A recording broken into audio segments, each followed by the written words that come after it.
يا بني إسرائيل اذكروا نعمتي التي أنعمت عليكم وأوفوا بعهدي أوف بعهدكم وإياي فارهبون وآمنوا بما أنزلت مصدقا لما معكم ولا تكونوا أول كافر به ولا تشتروا بآياتي ثمنا قليلا وإياي فاتقون ولا تلبسوا الحق بالباطل وتكتموا الحق وأنتم تعلمون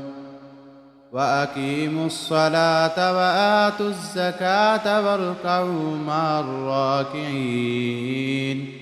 أتأمرون الناس بالبر وتنسون أنفسكم وأنتم تتلون الكتاب أفلا تعقلون واستعينوا بالصبر والصلاة